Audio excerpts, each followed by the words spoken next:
Carrot idli எப்படி செய்யலாம்னு வீடியோல பார்க்க போறோம். கேரட் இட்லி நமக்கு ரொம்ப ஹெல்த்தியானது. அதை எப்படி செய்யலாம் வாங்க போய் பார்க்கலாம். இது வந்து நான் ரெடிமேட் இட்லி மாவு போட்டிருக்கேன். 2 கப் இட்லி மாவு போட்டு இப்போ கேரட்டை ஆட் பண்ண போறேன். இந்த கப்பில் தான் நான் மாவு அளந்தேன். அதனால அதே கப்பில் 2 கப் தண்ணி ஊற்றணும். அதுக்கு பதில் நான் கேரட் 1 கப்பு இதில் கொஞ்சம் ஆட் பண்ண போகிறேன். நான் வந்து ஒரு கேரட்டை அரைச்சிருக்கேன். அரைச்சி இட்லிக்கு ஏற்ற மாதிரி 2 கப்பு இட்லி மாவுக்கு 1.25 கப்பு கேரட் போட்டிருக்கேன்.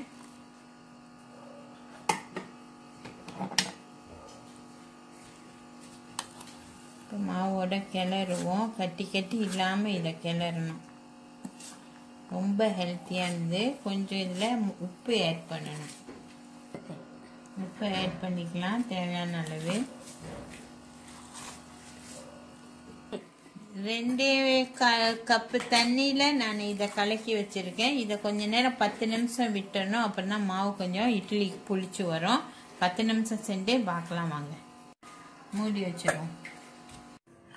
இட்லி மாவு நான் சட்னி செய்கிற வரைக்கும் இருந்துச்சு. இப்போ நல்லா கொஞ்சம் புளிச்சு போயிருக்கு.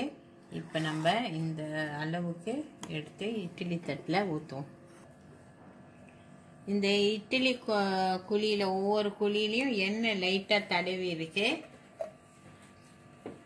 இட்லி பானையில் தண்ணி கீழே அடியில் ஊற்றியாச்சு. இதுக்கப்புறம் இந்த தட்டில் கொஞ்சம் எண்ணெய் எல்லாம் குழியில் தடவி இருக்கேன். ஏன்னா அப்புறம் இட்லி வெந்தோன்னே எல்லாம் கரெக்டாக ஒட்டாமல் உளுந்துடும்.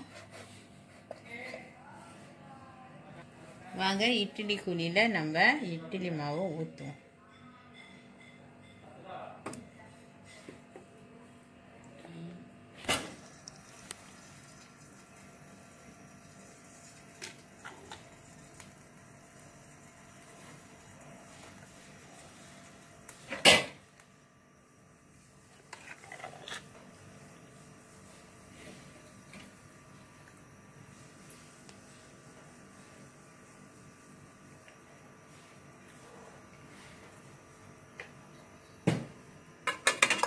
இப்போ அடுத்த தட்டை வச்சு எண்ணெயை ஒவ்வொரு குழியிலையும் ஊற்றிடணும். அப்போ தான் இட்லி கீழே பிடிக்காது.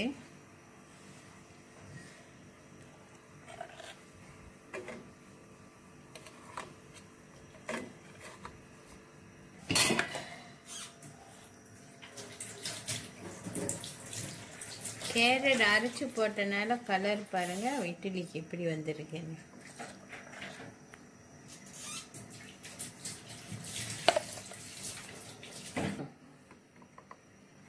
இட்லி ஒரு 15 நிமிஷத்துக்கு வேகணும். இப்போ மூடி வச்சிருவோம். 15 நிமிஷம் சென்று வந்து நான் உங்களுக்கு